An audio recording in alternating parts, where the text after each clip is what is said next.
ఇవాళ ఒక విషయం మీరు గమనించాలి, మనకు మున్సిపల్ ఎన్నికలు వచ్చినాయి. మొన్ననే లేటెస్ట్గా గ్రామ పంచాయతీ ఎన్నికలలో బీసీలకు అన్యాయం జరిగింది. 42% రిజర్వేషన్ ఇవ్వకుండానే ముందుకు పోయిండ్రు. ఇవాళ మున్సిపల్ ఎన్నికలు వచ్చినాయి. మళ్ళీ మున్సిపల్ ఎన్నికలలో 42% మాట ఎత్తకుండా కాంగ్రెస్ ప్రభుత్వం ముందుకు పోతుంది. ఆ ముందుకు పోయేటటువంటి సందర్భంలోనే మరి బీసీలు ఎక్కడ తెలుసుకుంటారో, మరి సంస్థలు, చాలా సంస్థలు, వ్యక్తులు ఎక్కడైతే గలమెత్తుతారో అనేటటువంటి ఆలోచన రాగానే ఏం చేస్తారు, గుంపు మేస్త్రి గారు గుంటనక్క గారిని ట్యాపింగ్ కేసులో పిలుస్తారు. గుంపు మేస్త్రి గుంటనక్క ఇద్దరు కలిసే ఉన్నారు. మభ్యపెట్టేటటువంటి ప్రయత్నం ఇది తెలంగాణ సమాజాన్ని. రేపు పొద్దున మీరు నోటిఫికేషన్ ఇస్తున్నారు మున్సిపాలిటీస్ కోసం, మా బీసీలంతా ఏకమవుతారు, ఏమైంది మా 42% అడుగుతారని చెప్పి కొత్త డ్రామా మొదలుపెట్టిరు తప్పితే ఇది ప్రజలకు వనికొచ్చేటటువంటిది కాదు. వాళ్ళిద్దరు కూడా కలిసే ఉన్నారు. ఇవాళ బీఆర్ఎస్ పార్టీ ఎక్కడ అడిగిందో ఒక్కసారి ప్రజలు గుర్తు చేసుకోవాలి. బీసీలకు 42% రిజర్వేషన్ ఇవ్వకుండా ఎట్లా మున్సిపల్ ఎలక్షన్లకు పోతారని బీఆర్ఎస్ పార్టీ ఉద్యమాలు చేస్తున్నదా ఇవాళ బీసీ బిడ్డలు గమనించాలి. కాంగ్రెస్ పార్టీ ఆలోచన చేస్తున్నదా ఇవాళ బీసీ బిడ్డలు గమనించాలి. మరి ఖచ్చితంగా 42% ఇవ్వకుండా మున్సిపల్ ఎన్నికలకు వెళ్ళడం అంటే బీసీలను మోసం చేయడమే అని జాగృతి భావిస్తూ ఉన్నది. మరి సత్యనారాయణ గారి స్ఫూర్తితోని మేము మరొకసారి డిమాండ్ చేస్తూ ఉన్నాం, ఏం తొందర లేదు, ఎన్నికలకు ఏం ఇబ్బంది లేదు. ఎప్పుడైతే పొలిటికల్ పవర్ అనేటటువంటిది బడుగు బలహీన వర్గాలకు వస్తుందో, 85% పైచిలుకున్నారని చెప్పి రాహుల్ గాంధీ గారు చెప్తున్నటువంటి ఆ సమాజానికి వస్తుందో అప్పుడే తెలంగాణ బాగుపడుతుంది. కాబట్టి 42% రిజర్వేషన్ ఇవ్వాలి అని ఇప్పటికీ కూడా నేను ప్రభుత్వాన్ని డిమాండ్ చేస్తున్నా. ఆలస్యం కాలేదు, ఆ దిశగా ఆలోచన చేయాలి. ఒకవేళ ఇవ్వకుండా ప్రభుత్వం ముందుకు పోతే మాకు చాలామంది ఫోన్లు చేస్తున్నారు, జాగృతిగా మీరు మద్దతు ఇవ్వండి అని. మేము ఇంకా ఫుల్ ఫ్లెజ్డ్ పొలిటికల్ పార్టీ కాలేదు, ఎన్నికల్లో పోటీ చేసే పరిస్థితి లేదు. కాకపోతే ఎవరు ఎక్కడ నిలబడ్డా బీసీ, ఎస్సీ, ఎస్టీ, మైనారిటీ, ముఖ్యంగా మా ఆడబిడ్డలు, మా యువ మిత్రులు ఎక్కడ నిలబడ్డా వారు మా మద్దతు కోరితే తప్పకుండా జాగృతి తరఫున మద్దతు ఇస్తామని నేను ఈ సందర్భంగా తెలియజేస్తూ ఉన్నాను. రాష్ట్ర వ్యాప్తంగా అనేక మున్సిపాలిటీస్ నుంచి మాకు ఫోన్స్ వస్తున్నాయి. వారందరికీ ఒకటే మాట చెప్తున్నాం, జనరల్ సీట్ ఉన్నా సరే వెయ్యండి. ఎందుకంటే నేను యువతకి ఇవాళ పిలిపిస్తూ ఉన్నా, మహిళలకు ఇవాళ పిలిపిస్తూ ఉన్నా. మనం రాజకీయాల్లో ఎమ్మెల్యేలుగా ఎదగాలి, ఎంపీలుగా ఎదగాలంటే గ్రామ స్థాయిలో అవకాశం ఉన్న కాడ మొదలు పెట్టండి, మీకు ఎక్స్పీరియన్స్ వస్తుంది. గెలుపు ఓటమి ఇంపార్టెంట్ కాదు, ఎలక్షన్ ప్రాసెస్ ఎట్లా ఉంటుంది, ఎలక్షనీరింగ్ ఎట్లా ఉంటుంది, ప్రజల దగ్గరికి పోయి ఓటు అడిగేటటువంటి విధానం ఎట్లా ఉంటుంది, ఇది మీకు ఒక ట్రైనింగ్ గ్రౌండ్గా, ఒక ప్రిపరేటరీ గ్రౌండ్గా పనికొస్తుంది. కాబట్టి మున్సిపల్ ఎన్నికలు సంపూర్ణంగా మీరు వాడుకోవాలని చెప్పి తెలంగాణ యువతకు, తెలంగాణ మహిళలకు, తెలంగాణ బీసీ బిడ్డలకు నేను పిలుపునిస్తూ ఉన్నాను. మాకు ఎక్కడ వీలైతే అక్కడ మమ్మల్ని ఎవరు అప్రోచ్ అయితే వాళ్లకు మేము మద్దతు ఇస్తాం.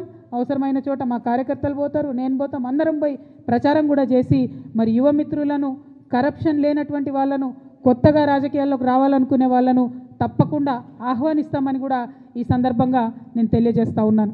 అదే కాకుండా మీ అందరికీ తెలుసు, మరి ఇందాక నేను చెప్పినట్టు ఏదైతే బీసీల విషయంలో బీఆర్ఎస్ కాంగ్రెస్ కలిసి మభ్యపెడతా ఉన్నారో, నిన్న మొన్న నవ్వొచ్చింది నాకు. కేటీఆర్ గారు పోయి సికింద్రాబాద్ జిల్లా చేయాలని ఉద్యమం చేస్తున్నారు. 10 ఏళ్లలో సికింద్రాబాద్ జిల్లా చేయమని అడిగినటువంటి వాళ్ళందరినీ కూడా అణచివేసి జైళ్ళల్లో వేసి విస్మరించి ఇవాళ మళ్ళా కొత్తగా పోయి సికింద్రాబాద్ జిల్లా చేయాలని కేటీఆర్ గారు మాట్లాడుతూ ఉన్నారు. నేను ఒకటే చెప్తా ఉన్నాను, రేవంత్ రెడ్డి గారు జిల్లాలు పునర్వ్యవస్థీకరణ చేస్తామని చెప్పి మాట్లాడుతున్నారు. కానీ మనందరికీ తెలుసు, జనగణన చేస్తున్నటువంటి కేంద్ర ప్రభుత్వం జిల్లాల పునర్విభజన పైన పాబంది పెట్టింది 2027 వరకు. అయినా సరే రేవంత్ రెడ్డి గారు నేను పునర్విభజన అని మాట్లాడుతున్నారు. అది ఇప్పట్లో కాదు.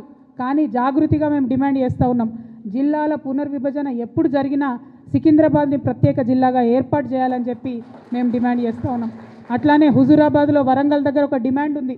పివి నరసింహారావు గారు ఒక్కరే ఒక్కరు మన తెలంగాణ నుంచి ఎదిగి ప్రధానమంత్రిగా పోయినరు, వారి పేరు పెట్టాలనే డిమాండ్ ఉంది. ఏదో ఒక జిల్లాకు పివి నరసింహారావు గారి పేరు పెట్టాలని కూడా ఈ సందర్భంగా నేను డిమాండ్ చేస్తూ ఉన్నాను. మరి ఇక్కడ ఇంకొక విషయం, బీసీ నాయకులు, ముఖ్యంగా బీసీ మేధావులు ఆలోచించాలని నేను కోరుతా ఉన్నాను. మనకు కాంగ్రెస్ ప్రభుత్వం మొన్న జరిగిన కులగణనలో తీరని అన్యాయం చేసింది. బీసీల లెక్క తప్పు చేసి చూపింది, తక్కువగా చేసి చూపింది. మరి ఈ అన్యాయాన్ని సవరించేటటువంటి ఒక సువర్ణ అవకాశం కేంద్ర ప్రభుత్వం చేపడుతున్నటువంటి జనగణన ద్వారా మనందరికి కూడా వచ్చింది. ఈ అవకాశాన్ని మనం ఖచ్చితంగా వాడుకోవాలి. వాడుకోవాలంటే ఏం చేయాలి? తెలంగాణ జాగృతి ఒక ముందడుగు వేస్తున్నది. మా ప్రయత్నం నచ్చితే బీసీ మేధావులు, నాయకులు, ప్రజలు కలిసి రావాలని నేను కోరుతా ఉన్నాను. కేంద్ర ప్రభుత్వం రేపు చేపట్టబోయేటటువంటి కులగణనలో ఏదైతే కులాల పట్టిక ఉంటుందో ఒక్కొక్క రాష్ట్రంలో ఒక్కొక్క పేరుతో పిలుస్తారు. ఇంకా ఏంటంటే బీసీల సంఖ్య చాలా ఎక్కువ ఉంటుంది. బీసీల ఒక్క కులంలో ఉదాహరణకు పద్మశాలి కులం ఉంటే అందులో చాలా ఉపకులాలు ఉంటాయి. కుట్ర ఎక్కడ జరుగుతుందంటే పద్మశాలీల సంఖ్య వేరే చూపిస్తారు, పద్మశాలీల ఉపకులాల సంఖ్య వేరే చూపిస్తారు. దానివల్ల బీసీల సంఖ్య, కులాల సంఖ్య తగ్గేటటువంటి ఆస్కారం ఉంటుంది. కాబట్టి ఒక అధ్యయనం చేపడుతుంది తెలంగాణ జాగృతి. త్వరలోనే ఒక రౌండ్ టేబుల్ కాన్ఫరెన్స్ కూడా పెట్టి అందరినీ కూడా మేము పిలుస్తాం. ఒక సమగ్రమైనటువంటి నివేదిక తయారు చేసి కేంద్ర ప్రభుత్వానికి కూడా మేము ఇస్తాం. రేపు కేంద్ర ప్రభుత్వం మన రాష్ట్రానికి వచ్చి ఇంటింటికి తిరిగి కులగన్న చేసేటటువంటి సందర్భంలో బీసీల సంఖ్య సరిగ్గా రావాలన్నా, అగ్రవర్ణాల్లో ఉన్నటువంటి అనేక ఉపకులాల సంఖ్యలు సరిగ్గా రావాలన్నా, ఎస్సీలలో ఉన్నటువంటి అనేక ఉపకులాల సంఖ్య సరిగ్గా రావాలన్నా, ఎస్టీ ఆదివాసీ తెగలల్లో ముఖ్యంగా ఇప్పటికీ సర్టిఫికెట్ రానటువంటి ఎన్నో తెగలు ఉన్నాయి, వాళ్ళ సర్టిఫికెట్లు వాళ్ళ కులాల పేర్లు సరిగ్గా రావాలన్నా, బీసీలలో ఉండే సంచార జాతుల యొక్క కులాల సర్టిఫికెట్లు పేర్లు కరెక్ట్గా రావాలన్నా ఇప్పటి నుండే మనం అధ్యయనం చేయాలి. వాస్తవానికి ఈ పని రాష్ట్ర ప్రభుత్వం చేయాలి, కానీ నాకు గుంపు మేస్త్రి గారి మీద నమ్మకం లేదు. మొన్ననే బీసీలను మోసం చేసిండు, మొన్ననే మన సంఖ్య తక్కువ చేసి చూపించిండు, మొన్ననే మన సంఖ్య తగ్గించాలని చూసిండు. కాబట్టి ఈ అధ్యయనం ఒక బాధ్యతాయుతమైనటువంటి సంస్థగా జాగృతి చేపడుతున్నది. సమగ్రమైనటువంటి నివేదిక తయారు చేసి కేంద్ర ప్రభుత్వానికి ఇవ్వబోతా ఉన్నాం. అందరూ బీసీ పెద్దల్ని కూడా కలుస్తాం, విద్యావంతుల్ని కలుస్తాం, వారిలో ఉండే మేధావి వర్గాన్ని కలుస్తాం. ఏ కులంలో ఏ ఉపకులాలు ఉన్నాయో ఆ పట్టికేందో తీసుకుంటాం, ఏ ఏ పేర్లతో ఉన్నాయో తీసుకుంటాం. దీనికోసం మా వంతుగా ప్రయత్నం చేస్తాం. మరి ఇది ఎలా మేము చేస్తున్నామంటే ఇటువంటి పెద్ద మనుషులు ముచ్చర్ల సత్యనారాయణ గారు లాంటి వాళ్ళు వారి ఏజ్లో, వారి సమయంలో 1962లో, 69లో, 1952లో ముల్కీ దగ్గర నుంచి మొదలు పెడితే, తొలి దశ తెలంగాణ ఉద్యమం దగ్గర నుంచి మొదలు పెడితే మలి దశ తెలంగాణ ఉద్యమంలో బీఆర్ఎస్ పార్టీతో కలిసి పనిచేసేంత వరకు కూడా జీవిత పర్యంతం కూడా తను తెలంగాణ మంచి కోసం కష్టపడ్డాడు, తెలంగాణ బహుజనుల కోసం కష్టపడ్డాడు, తెలంగాణ బడుగు వర్గాల కోసం మాట్లాడిండు. కాబట్టి వారి స్ఫూర్తిని తీసుకొని ముందుకు వెళ్తాం, వారి స్ఫూర్తిని తీసుకొని జాగృతి ప్రయత్నం చేస్తుందనే విషయాన్ని ప్రజలందరికీ కూడా తెలియజేస్తూ, మరి ఇవాళ వీరితో మొదలుపెట్టినాం.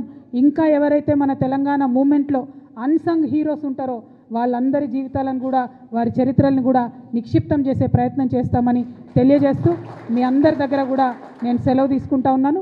Thank you. జై తెలంగాణ, జై జాగృతి. కొనసాగిస్తాం అమరవీరుల ఆశయాలను, కొనసాగిస్తాం అమరవీరుల ఆశయాలను, కొనసాగిస్తాం ముచ్చర్ల సత్యనారాయణ గారి ఆశయాలను, కొనసాగిస్తాం ప్రొఫెసర్ జయశంకర్ గారి ఆశయాలను. జై తెలంగాణ, జై జాగృతి. Thank you.